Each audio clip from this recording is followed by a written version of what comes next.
Halo Sobat FIP, selamat datang di podcast Ormawa.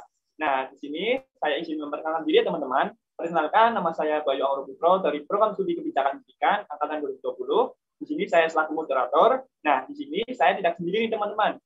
Saya ditemani oleh pembicara yang sangat kece dan sangat keren. Halo Kak Yaya, Bila, selamat datang.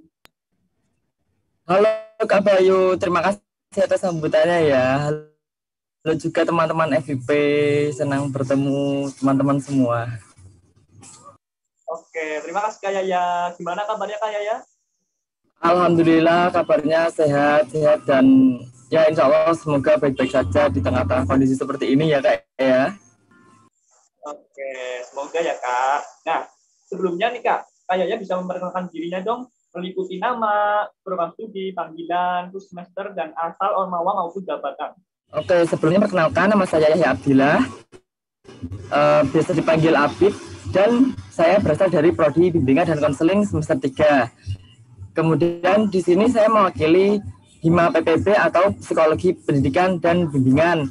Dan di Hima PPB saya menjadi sebagai staf dari divisi PPK atau persiapan profesi konselor. Seperti itu Kak. Oke, terima kasih Kak Yaya atas perkenalan dirinya. Nah, selanjutnya nih Kak, bagaimana sih Kak pendapat tentang Kak Yaya mengenai how to spend PPKM atau cara menghabiskan waktu yang bermanfaat di PPKM ini Kak? Oke, untuk bagaimana saya menghabiskan waktu selama PPKM ini kurang lebih saya mengikuti beberapa kegiatan kepanitiaan dan kegiatan-kegiatan lain seperti di asisten laboratorium BK. Untuk kepanitiaan sendiri, di sini saya saat ini mengikuti kepanitiaan di BKKMB Fakultas dan juga di PLM jurusan seperti itu Kak. Untuk kegiatan itu, untuk kegiatan di PPKM hari-hari ini hanya itu saja sih. Oke, terima kasih Kak Yaya. Nah, selanjutnya nih Kak, kegiatan selain hal itu, apa saja sih Kak kegiatan produktivitas di kala liburan semester?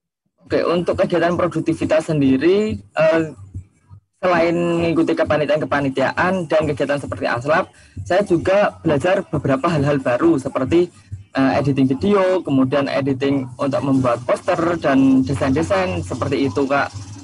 Selain itu, saya juga belajar mengulas pelajaran-pelajaran yang lalu seperti pelajaran di jurusan sendiri seperti psikologi umum dan lain sebagainya, juga pelajaran-pelajaran yang pernah saya pelajari di masa SMA ya untuk mengisi waktu luang seperti. Oke, sangat produktif ya Kak. Oke, selanjutnya section peran mahasiswa. Section 4. Nah, bagaimana sih Kak pendapat Kak Yaya sendiri mengenai mahasiswa itu? Nah, mahasiswa sendiri menurut saya yaitu orang-orang yang bisa dibilang sebagai orang-orang pilihan, orang-orang yang menjadi kontrol bagi masyarakat dan pemerintah. Dan mahasiswa ini adalah generasi-generasi yang memiliki tanggung jawab keilmuan akademis dan sosial di masyarakat. Seperti yang kita tahu, ketika ada suatu persoalan di pemerintahan atau yang ada di masyarakat, mahasiswa pasti menjadi bagian dari orang-orang yang memikirkan bagaimana untuk menyelesaikan masalah itu. Contoh kecil saja, sekarang kan di UNI sendiri sedang masanya kakak tingkat kita untuk KKN. Nah, dari KKN itu sendiri kan mahasiswa bagian dari masyarakat, ikut membantu masyarakat dan berkegiatan bersama dengan masyarakat seperti itu Kak. Oke, terima kasih Kak Yaya. Nah, selanjutnya nih Kak, kita ketahui nih bahwa mahasiswa sebagai agen of change atau agen perubahan, Iron Stop. Nah, apa sih Kak peran mahasiswa lebih spesifiknya menurut Kak Yaya? Untuk peran mahasiswa sendiri, bagi saya pribadi berpendapat bahwasanya setiap mahasiswa memiliki perannya masing-masing bergantung terhadap kebutuhan masyarakat di sekitarnya dan keilmuan apa yang dia dalami. Nah, untuk keilmuan yang didalami sendiri, seyogianya mahasiswa tersebut juga menyesuaikan apa yang dibutuhkan oleh masyarakat.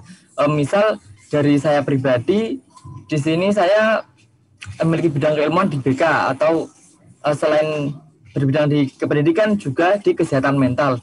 Nah, peran saya sebagai mahasiswa BK yaitu untuk memberikan edukasi kepada masyarakat, kepada sivitas akademika di sekolah-sekolah tentang bagaimana pentingnya kesehatan mental dan pendidikan bagi masyarakat seperti itu. Terutama di masa-masa seperti ini, ya banyak pemberitaan-pemberitaan di internet yang membuat kita lelah gitulah. Pemberitaan negatif entah dari masyarakat, masalah di pemerintahan atau COVID atau saudara-saudara kita sendiri yang terkena COVID atau meninggal dan lain sebagainya. Dan dari permasalahan itu kita perlu untuk menjaga kesehatan mental kita sendiri dan ya seperti itulah. Oke, terima kasih Kak Yaya. Apa sih yang harus dilakukan oleh mahasiswa mengingat perubahan sosial semakin berkembang dan melihat aware dengan permasalahan sekitar? Untuk hal-hal yang perlu dilakukan oleh mahasiswa yaitu yang pasti tadi aware terhadap permasalahan yang ada di sekitarnya, aware dan memperhatikan apa yang dibutuhkan oleh masyarakat, dan dari apa yang dibutuhkan masyarakat itu mereka berusaha untuk mencari solusi untuk menghadapi permasalahan tersebut, untuk mengatasi permasalahan tersebut. Karena kita sebagai mahasiswa punya ilmu untuk menggali lebih dalam apa yang sebenarnya terjadi, apa yang sebenarnya diperlukan oleh masyarakat, bagaimana untuk mengatasi permasalahan tersebut dan lain sebagainya. Maka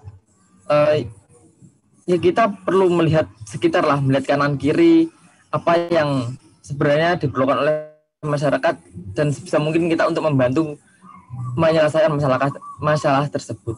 Oke, Kak Yaya, selanjutnya kita memasuki ke organisasi mahasiswa atau Ormawa. Nah, di sini Kak Yaya, saya ingin bertanya dong, apa sih urgensi mahasiswa dalam mengikuti organisasi? Oke, untuk urgensi mahasiswa mengikuti organisasi tentunya sangat penting ya. Kita sebagai mahasiswa hendaknya janganlah hanya menjadi mahasiswa yang kupu-kupu atau kuliah pulang dan tidak memiliki kegiatan lain. Tapi kita itu juga perlu untuk menjadi saya ada istilah yang itu disingkat sebagai kaswari atau kreatif, adaptif, sederhana, unggul, agamis, mudah respect dan juga inovatif. Nah, dari nilai-nilai tersebut itu kita perlu menanamkan pada diri kita sendiri sehingga kita punya value dalam kehidupan kita sebagai mahasiswa. Selain itu, kita juga perlu untuk menjadi mahasiswa yang humanis, juga kreatif dan haus akan pengetahuan. Tetapi dari pengetahuan yang kita dapat itu, kita tidak sepatutnya untuk menjadi sombong. Kita harus menanamkan ilmu padi, yaitu ketika kita semakin banyak mendapatkan ilmu, kita semakin berisi, maka kita akan semakin merunduk. Seperti itu. Karena ketika kita menjadi orang yang sombong terhadap ilmu yang kita miliki atau apapun yang kita miliki, maka itu akan membuat kita menjadi terbuai akan hal-hal yang terlalu berlebihan terhadap diri kita, terbuai dengan kemewahan-kemewahan dan keilmuan apapun itulah, sehingga itu cukup membahayakan bagi diri kita sendiri dan orang lain lah ya pastinya. Seperti itu, Pak. Oke, terima kasih atas statementnya Kak Yaya. Selanjutnya nih Kak, Kak Yaya berasal dari Hima PPB atau Hima BK ya Kak. Nah, bisa dong Kak Yaya memperkenalkan ormawanya meliputi nilai dan budaya organisasi, menyebutkan biro atau departemen, maupun menyebutkan program kerja yang ada di Hima BK ini Kak. Untuk di Hima PPB sendiri, nilai organisasi kita itu menjunjung tinggi, yaitu asah, asih, dan asuh. Kita mengasah pengalaman, mengasah keilmuan dan lain sebagainya di Hima. Kemudian kita juga saling asih antar anggota dan antar pengurus. Kemudian kita juga saling mengasuh, saling membimbing lah, saling belajar dan membelajarkan.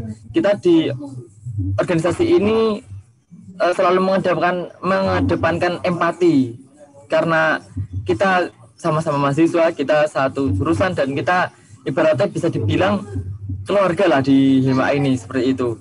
Kemudian untuk budaya organisasi sendiri yaitu budaya kekeluargaan, dan budaya ini berasal dari nilai yang tadi sudah saya sebutkan, yaitu asah, asih, asuh, dan mengedepankan empati, juga belajar dan membelajarkan, seperti itu. Kemudian untuk biro dan departemen sendiri, kita ada beberapa kalau di di Hima kita menyebutnya divisi. Kita ada beberapa divisi, yaitu antara lain yang pertama divisi PKM atau divisi pengembangan dan kaderisasi mahasiswa. Divisi ini yang bergerak di bidang untuk pengembangan di internal dan juga pengkaderan di Hima itu sendiri untuk mengkaderkan ketika maba baru masuk seperti itu dan lain sebagainya. Kemudian yang kedua yaitu ada divisi PPK atau persiapan profesi konselor, divisi saya sendiri. Nah di PPK ini kita menjalankan proker-proker yang meningkatkan untuk value ke-BK-an, meningkatkan kemampuan ke-BK-an seperti itu. Kemudian ada divisi proses atau pengembangan olahraga, seni, dan sosial. Nah, di divisi proses ini mereka berfokus pada pengembangan kesenian dan minat bakat mahasiswa di jurusan psikologi pendidikan dan bimbingan, juga bergerak dalam bidang sosial masyarakat seperti itu. Kemudian ada divisi PMWI, yaitu pengembangan media dan wawasan ilmiah. Nah, divisi PMWI ini mereka bergerak di bidang pengembangan wawasan ilmiah, juga mereka adalah yang memegang IG dan media sosial Hima PPB yang lain seperti itu.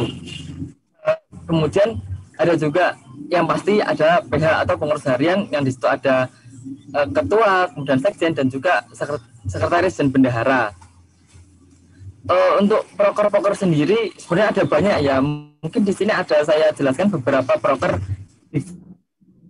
yaitu proker-proker utama yang ada di BK, yaitu BK Show Up, e-sport, X-Charity, webinar nasional, dan counseling.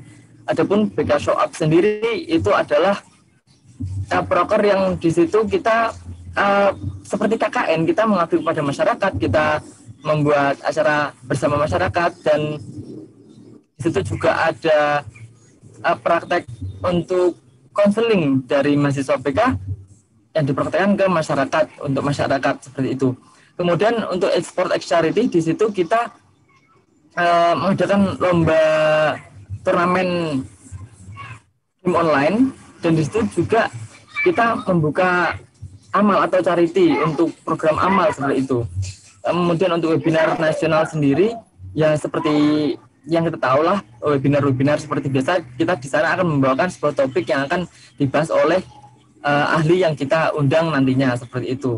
Untuk yang terakhir yaitu counseling. Nah, untuk counseling ini cukup istimewa karena mungkin ketika di masa offline dulu, di sini kita ajang bersenang-senang gitulah ya.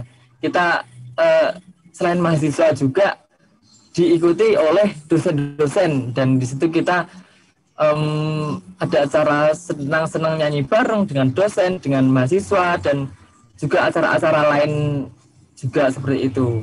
Dan itu akan menyesuaikan di setiap masanya nanti, dan semoga teman-teman nanti bisa ikut bergabung juga nanti di acara counseling yang pastinya akan nggak kalah seru dengan acara-acara lainnya juga gitu teman-teman. Oke, terima kasih Kak Yaya atas pendapatnya. Nah, sangat berguna ya Kak, jadi untuk mengikuti organisasi itu bisa menambah relasi, menambah ilmu, maupun wawasan untuk meningkatkan kemampuan kita nih Kak. Nah, selanjutnya Kak, ajakan dong dari Kak Yaya sendiri untuk para mahasiswa baru untuk mengikuti organisasi Kak. Oke, di sini saya mengajak teman-teman mahasiswa baru, terutama mahasiswa baru di bimbingan dan konseling, untuk nanti kalian ikut permawa apapun yang kalian mau ikuti. Kalian tidak akan rugi lah ibarat. Kalian akan mendapatkan banyak manfaat dari ketika kalian mengikuti organisasi, menambah pengalaman, menambah relasi, meningkatkan soft skill keorganisasian dan dinamika organisasi. Mungkin selain itu juga ketika kalian mengikuti kegiatan-kegiatan di organisasi, itu juga kalian akan mendapatkan sertifikat pastinya. Itu kalian bisa untuk mengisi laman prestasi mahasiswa UNY. Jadi kiranya tidak akan ada ruginya lah ketika kalian sudah mengikuti organisasi entah di UNI atau di luar UNI atau di Hima itu sendiri, seperti itulah. Jadi jangan lupa untuk daftar di organisasi, baik itu di Hima atau di PEM atau dimanapun yang kalian minati. Oke teman-teman. Oke, terima kasih Kak Yaya atas ajakannya ya Kak, dan atas statementnya sangat bagi mahasiswa, sangat bermanfaat, sangat bagus. Nah, selanjutnya Kak, memasuki closing penutup ya Kak. Jadi mahasiswa baru khususnya sangat dianjurkan untuk mengikuti organisasi, selain bisa menambah relasi, bisa juga untuk menambah kurikulum kita ya Kak, untuk pengalaman di dunia kerja depannya. Oke, sekarang memasuki penutup. Terima kasih Kak Yaya atas statementnya, pendapatnya untuk podcast Ormawa hari ini. Kurang lebihnya mohon maaf dari saya selaku moderator, dan terima kasih juga Kak Yaya sekali lagi. Assalamualaikum warahmatullahi wabarakatuh. Halo Kak Yaya.